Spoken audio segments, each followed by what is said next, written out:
Our lesson today is some pointers for parents and grandparents. I hope are we on yet? We're not getting anything there. Can you get that up there? It was up there.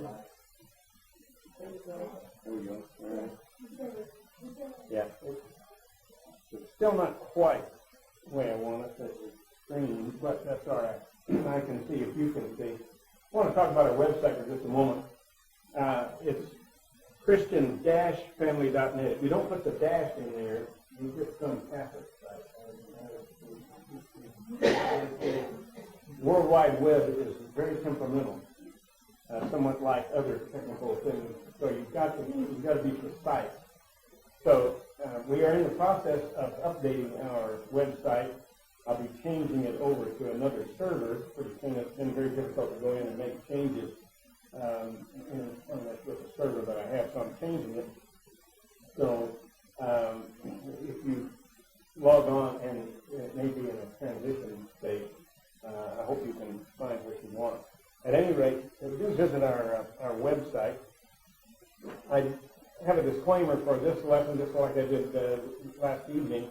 The standards set forth in Scripture and expressed in this lesson are not necessarily those achieved by the presenter. So let's keep in mind that just because we have set forth here in this lesson biblical principles for parenting doesn't mean necessarily that we've mastered all of these principles. And we've raised 3 children. Our oldest is 43 and the youngest is 34, and we have a 40-year-old in between. And so they're all grown and they're out of the home. And we feel like they're very successful in building their Christian life, but that doesn't mean that that's necessarily because of us. It may be in spite of us. Well, we hope we've given them the principles that they need to carry them through life. But one of the things that we have to deal with when we have a seminar such as this is parenting. And so we welcome you to parenting. I like Bizarro. He has sort of encapsulated what it means to be a parent. First thing, have you been sleeping all night, going out after 7 p.m., eating in restaurants? Are you used to clean clothes, furniture that looks like new? I'm here to change all of that. Children have a way of changing things. Here's these 2 women. At some point, I stopped wishing for 15 minutes of fame and started focusing on 15 minutes of privacy.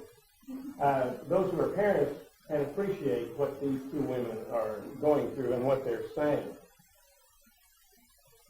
In this lesson, we're going to look at some parenting from Proverbs. One of the reasons we need a lesson like this is because parenting has really fallen in disarray over the past 60, 70 years especially. There's a great deal of conflict going on in our society today in regard to not only marriage and family, but parenting issues as well. I don't know if you've noticed, but over the last few days, been in the news that there's a school district, I think it's in New York State, that is, they're talking about sex education in the school, and some of the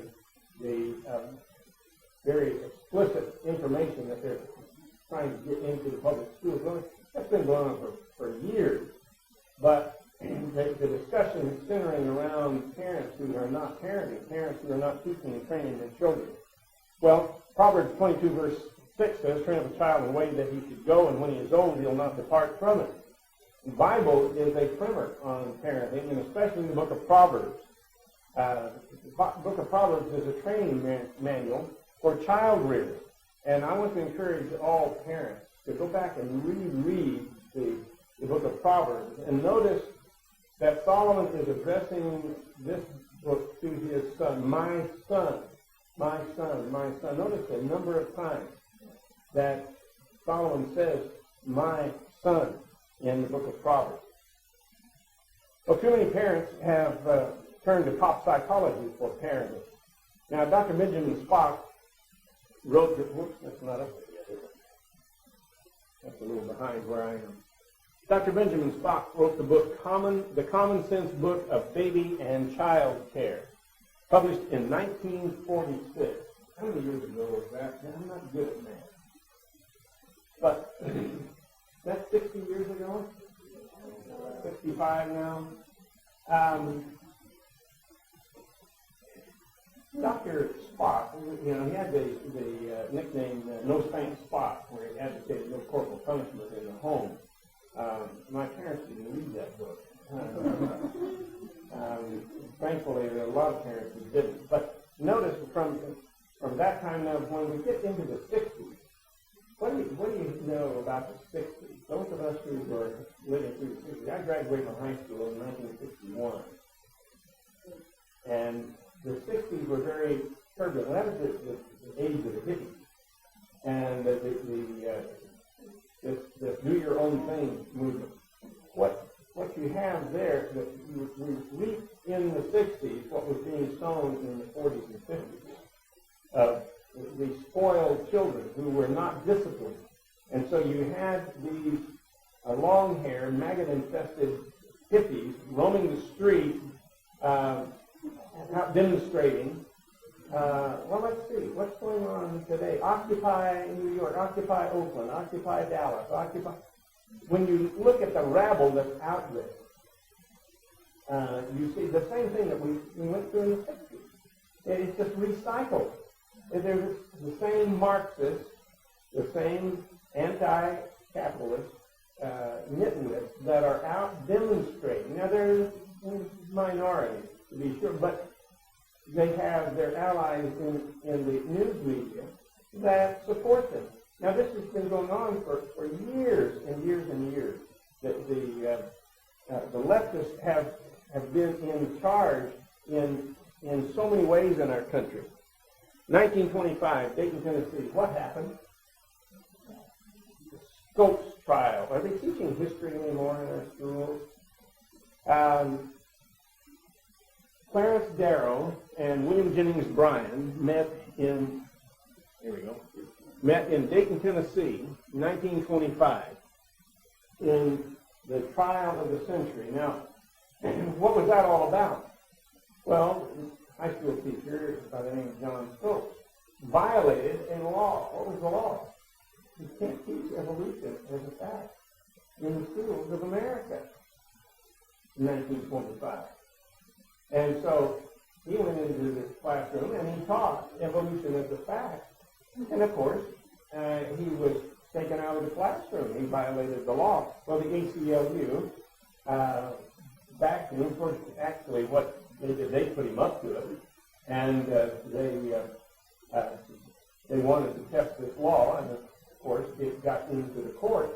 And the trial of the century was in Dayton, Tennessee, in 1925. And these two lawyers met, and it's called the monkey trial because Clarence Darrow presented all these so-called arguments for evolution. Now, it's interesting that the arguments that he used were all been debunked and shown to be false, but nonetheless, that trial changed the thinking of a lot of people, and the law was changed. Now, Scopes was found guilty of violating the law. I think he was fined a whopping $1. He was spending jail time.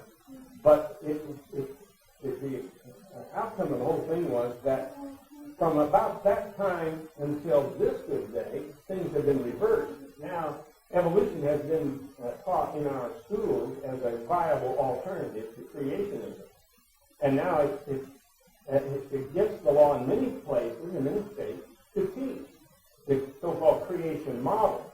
And there has been the concerted effort to drive God from the public square and from our public schools.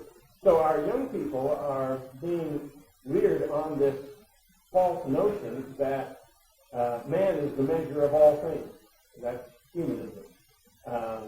That man is simply the product of blind chance, the evolutionary process.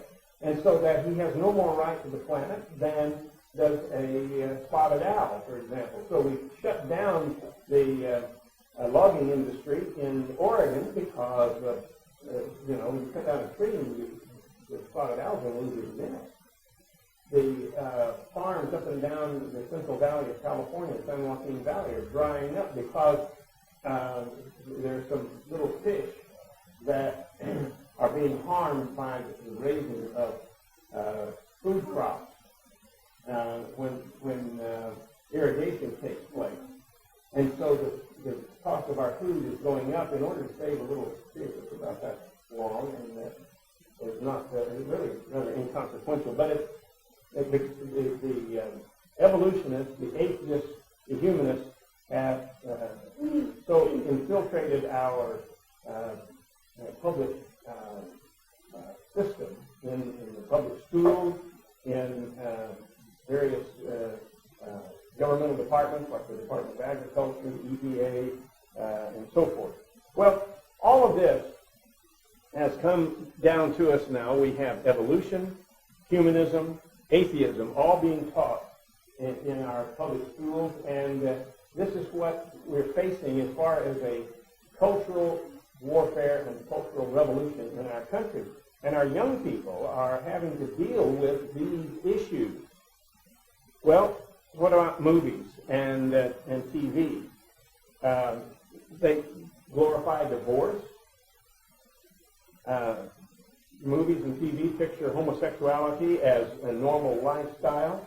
It's getting to the point now that if you say anything in regard to homosexuality, that you're being bigoted and mean-spirited. And in 1960s, in the AMA journal, American Medical Association journal, homosexuality was listed as a deviant lifestyle, as being a mental disorder. That has all changed. Now it's completely the reverse, and the churches are in danger of losing their tax-exempt status if they go on record as being opposed to homosexuality, and the militant homosexuals are working themselves silly to change the laws in their favor. Now, if you go back and read some of their material from the 60s and 70s, one of their avowed goals was to have a homosexual counselor in every school in America. So, that was 50 years ago. Now, they have just about accomplished that goal. Well, in TV, movies, they depicted homosexuality as being normal. Fools make a mock of sin, the Bible says.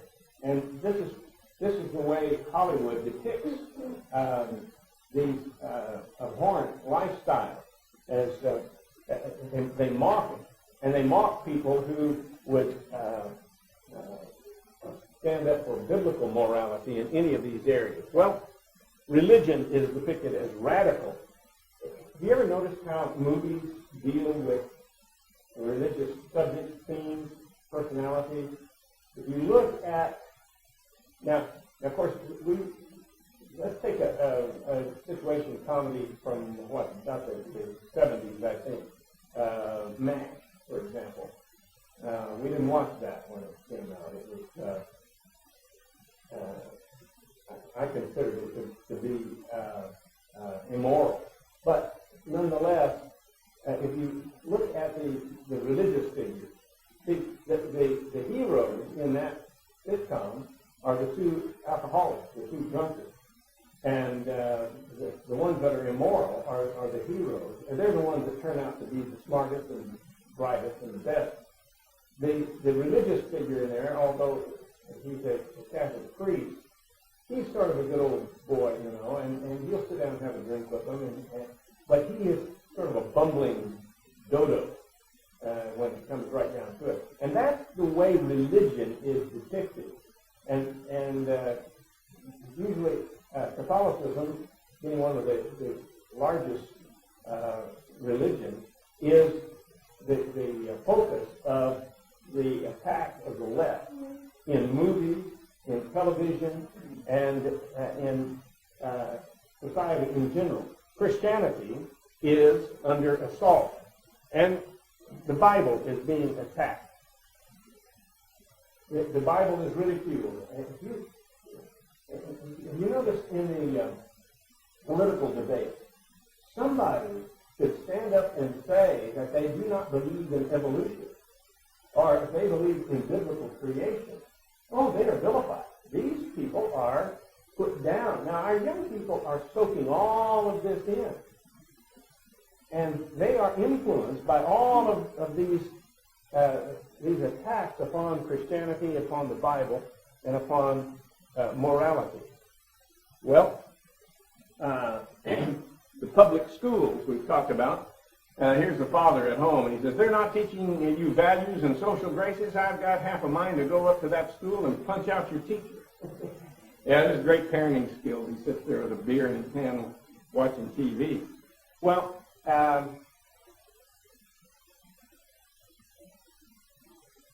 did I miss one? Go back one more. Yeah, here, movies and TV. Dad, is it the entertainment industry's fault that I'm exposed to this sex and violence on TV? Well, what's father doing? He's reading his paper. He's not paying any attention to what's going on. Ah, that's nice, son. One of our favorite movies is Mary Poppins. Once in a while, when we need a lift, we'll get Mary Poppins out and watch that. But notice when Mr. Banks comes home and his wife is trying to tell him that the children are missing, he pays no attention. He's just in his own little world, the world of men. And, she says, the children are missing. Splendid, splendid. He goes on. Well, that's the way a lot of parents are. Now, Galatians 6, verses 7 and 8. Do not be deceived. God is not mocked, for whatever a man sows, that he will also reap. For he who sows to his flesh will of the flesh reap corruption, but he who sows to the Spirit will of the Spirit reap eternal life. And we can talk about what's been going on in the schools, in society, on movies and television over the last 60, 70 years. But the bottom line is we reap what we sow. And if you don't like the harvest, you've got to change what's being sown. Simple remedy. Well, where does it begin? In the home. In parenting. In the home, parents must stop and see what's going on and change the sowing. They've got to sow in the hearts and the minds of the young people the things that they need. The book of Proverbs tells parents what to teach their children. And so we have a few pointers from the book of Proverbs. What do children need? First of all, children need to be taught respect for authority. Proverbs 1 and verse 8 says, my son, hear the instruction of your father, and do not forsake the law of your mother. Now, you young people, do you understand these words? Instruction and law? Yeah. Mothers have a law, and they have a right to lay down the law. And mothers have authority. And son, now notice again, Proverbs, this is chapter 1 of Proverbs, my son. He's addressing this to his son. Respect for parental authority begins in the home. I love this little cartoon. This little guy's had the super glue, and he's got everything glued to the wall, the TV, the dog, the cat, the chairs, everything else. And so she says, all right, now give mommy the super glue. How did you get that in the first place? Well, we won't go into that. Proverbs 1 and verse 8 says, my son, hear the instruction of thy father, and forsake not the law of thy mother. I like Dennis Menace because he really, he knows what's going on. She's not only the judge and jury, he says, as he sits in the corner, she runs the jailhouse too. That's right. And mothers, you need to take note. The Bible teaches that you have a right to lay down the law. And you can run the jailhouse. Respect for parental authority. Secondly, respect for civil authority. Romans 13 and verse 1 says, let every soul be subject to the governing authority. So the governing authority, if children don't learn to respect their parents, The next step is they get out into the world and they don't respect the governmental authorities. They don't respect the laws of the land, and that's when they really get into trouble. Children need to be taught to honor marriage. Proverbs 5 and verse 1 says, "My son, pay attention to my wisdom. Lend your ear to my understanding, that you may preserve discretion and your lips may keep knowledge." So it's again addressed to my son. Father must teach his son these things. Fathers, take a clue. You sit down with your son and you say to him, pay attention to my wisdom. Lend your ear to my understanding, that you may preserve discretion and your lips may keep knowledge. Proverbs 5 and verse 3, "For the lips of an immoral woman drip honey, and her mouth is smoother than oil. But in the end she is bitter as wormwood, sharp as a two-edged sword. Her feet go down to death, her steps lay hold of hell, lest you ponder her path of life. Her ways are unstable, you do not know them." Now what's he teaching? To honor marriage. He's teaching his son to stay away from immoral women. For the lips of an immoral woman drip honey. Oh, they sound so good. They have all this wonderful flowery speech, dripping with honey. And her mouth is smoother than oil. But, notice, in the end she is bitter as wormwood, sharp as a two-edged sword. When you read the 5th chapter and the 7th chapter of the book of Proverbs, you see a graphic picture of the immoral woman. And Solomon's advice to his son is, stay away. Please, don't go near. And so we need to teach these things to our children. Proverbs chapter 5 and verse 7. "Therefore hear me now, my children, and do not depart from the words of my mouth. Remove your way from her, and do not go near the door of her house, lest you give your honor to others and your years to the cruel one." The cruel one here is the hard one. This is the one that is, this is the one who's going to make your life totally miserable. Proverbs 7, verses 1 through 27, Solomon warns about the immoral woman. We don't have time in our lesson to read that entire chapter, but I want you to go home and read that. And look at the description of the immoral woman. And Solomon is very clear in sitting down with his son and explaining these things. And parents need to take Solomon's example and sit down with your children and warn them of what's out there and keep them from immoral people. Thirdly, children need to learn the value of honest words. Proverbs 10 and verse 4 through 5. "Poor is he who works with a negligent hand, but the hand of the diligent makes rich. He who gathers in summer is a son who acts wisely, but he who sleeps in harvest is a son who acts shamefully." Children need to learn the value of honest work. Too many parents have the idea that, well, I don't want my children to have to work hard like we do. Well, you know, what's the problem with that? It's very much like the little boy who had found a cocoon, put it in a little jar, and he's waiting for the butterfly to come out. And when he saw that the butterfly start to break through the chrysalis, he saw the struggle that the butterfly was having, and so he reached in with a pair of tweezers and helped tear away the cocoon and make it easier for the butterfly to come out. But when the butterfly came out, it could not fly. Why?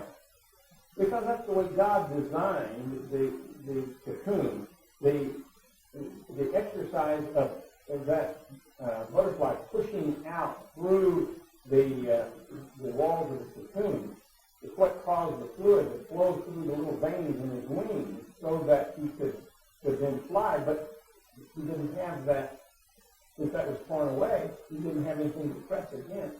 And the fluid did not fill up those veins in his wings, and he couldn't fly. Too many parents are like that. They're so protective of their children. They think, oh, you know, I don't want my children to have to work hard, so they give them everything. One of the greatest mistakes parents do We have family that gave their son a brand new car on his graduation from high school. In my opinion, big mistake. I had to work hard for my first car. It cost me $15. I got ripped off, by the way.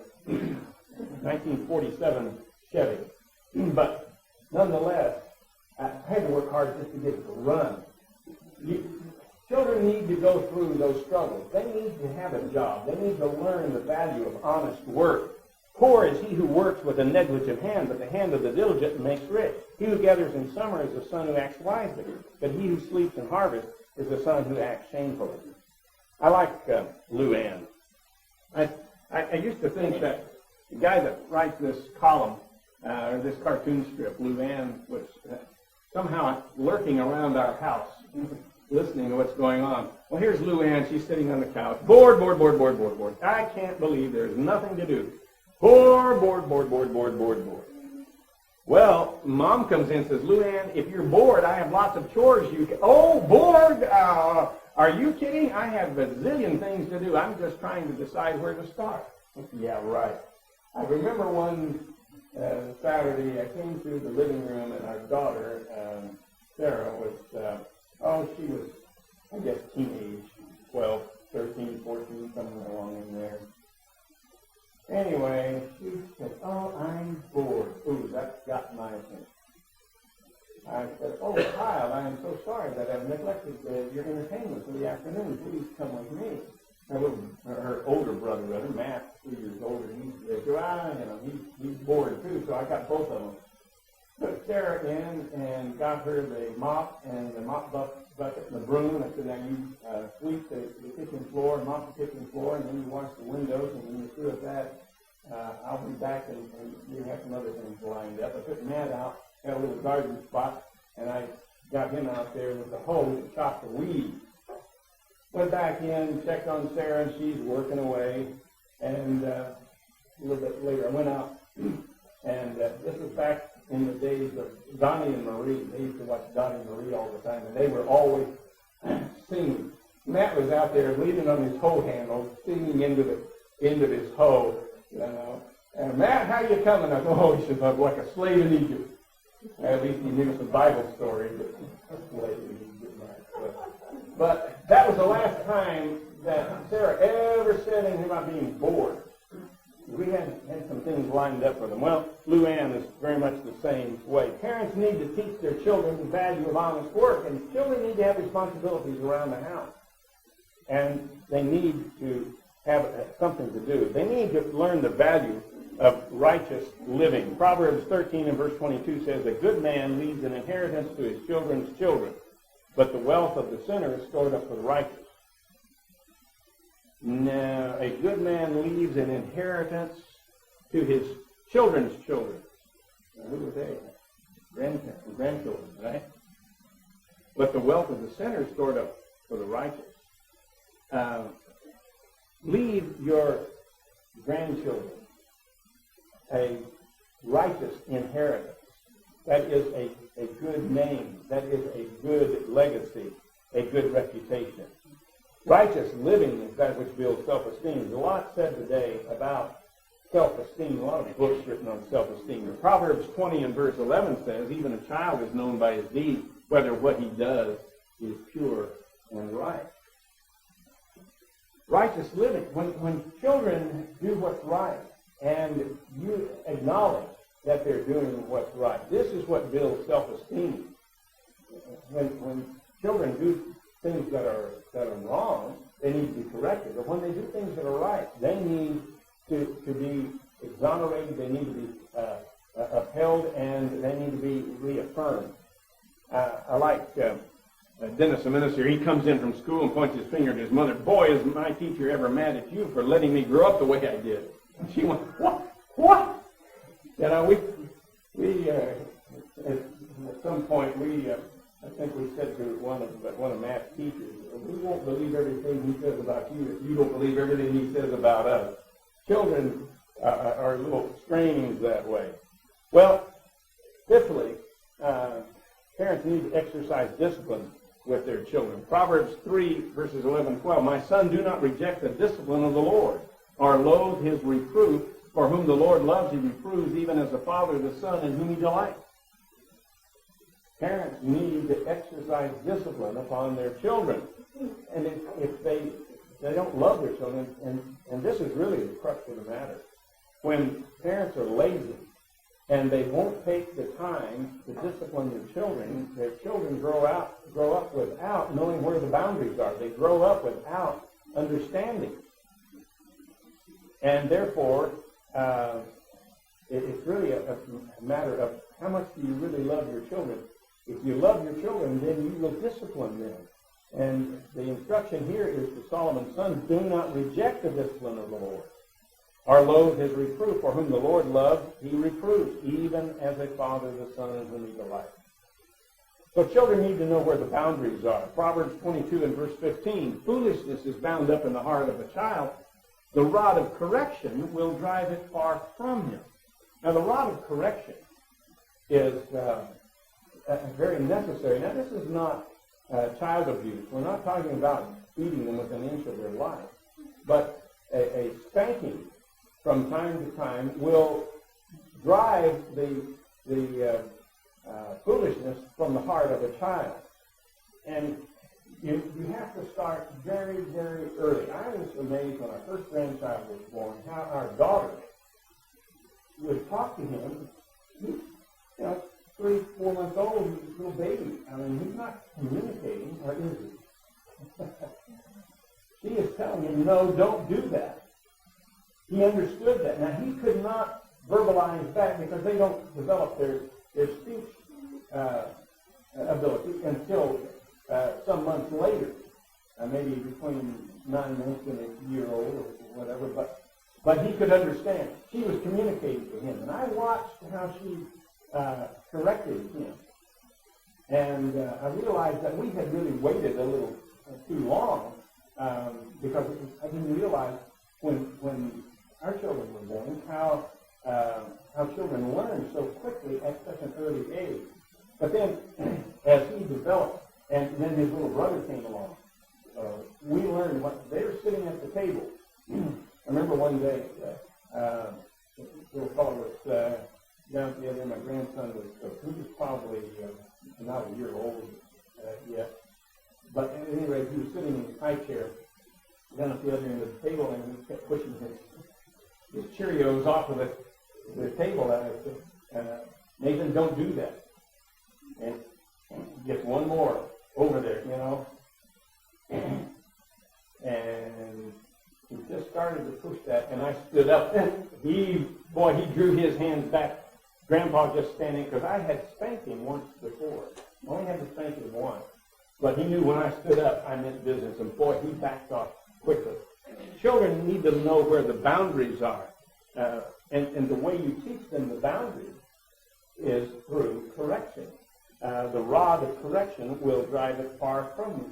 You ever been to the grocery store? Maybe I remember one time I was in line at the license office. I had to go down and get a new license plate or something, and I'm standing there in line, and there's some little kid there that was playing around with the, they had some of the ropes that had roped off, and he's jumping around, and the mother said, now, Johnny, you stop that. Now, Johnny, don't do that. Now, Johnny didn't pay any attention to her because he knew she didn't mean one. Now, Johnny, I'm going to take you out and spank you. Now, Johnny, blah, blah, blah, blah, blah, blah, blah.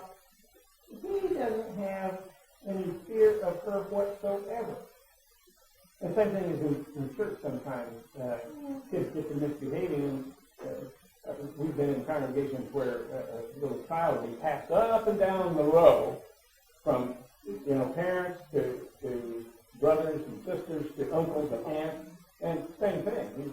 He's not going to shut up until somebody takes him in back and warms his behind, and then he'll come and sit if he can sit. So the rod of correction is what drives it far from them. Now, years when our children were young, I was up in the pulpit. Emily had these 3 kids on the pew by herself, but they knew they'd better not misbehave in church, because if she got up and took one of them out, it wasn't to get a drink of water. They were going to have serious consequences. And that's what I try to get parents to see is you've got to get your bluff in on them early. It's like teaching school. I taught third grade twice, first and last time. You got to know something to teach third grade. I substituted in third grade one time. I only taught third grade, fourth grade, fifth grade. Second grade was favorite. But we both know that the first day of class, you've got to lay down the law and get your bluff in on them early. And if you do, then things will go much smoother. If they know you mean business. Well, Dennis he's hurting big time. He says, if you're trying to get something into my head, you're working on the wrong end. No, you're not, Mom. You're working on the right end. Don't listen to what your children say. You use the rod of correction. There have been times when we spank our children and we just knew the neighbors were going to call the cops because they act like you're cutting their leg off. You give them a little swat and it's all over the neighborhood. Don't let that worry you. You just go ahead and use the rod of correction. But let me put in this caveat. Be careful about doing it in the wind district. You don't do it. You do it out in public these days. This woman down in Florida a few years ago, remember her? It cost her $500 to get out of jail because some helpful clerk called the cops, and all she did was spat her little boy on the behind, and they had her in jail for child abuse. Well, we started with Proverbs 22, verse 6. Train up a child in the way he should go, and when he is old, he will not depart from it. And friends, this is really not the end, but it's hopefully the beginning of better parenting and reminding ourselves of what the Bible says about parenting. Now tonight, but we're not going to use PowerPoint tonight. We're going back to the old technology tonight, and this one's free. So we have a lesson on what children need. I think a challenging lesson using God as an example of parenthood and how we can be better parents if we will follow God's example and giving our children what they need, not what they want, but what they need. So be back with us tonight.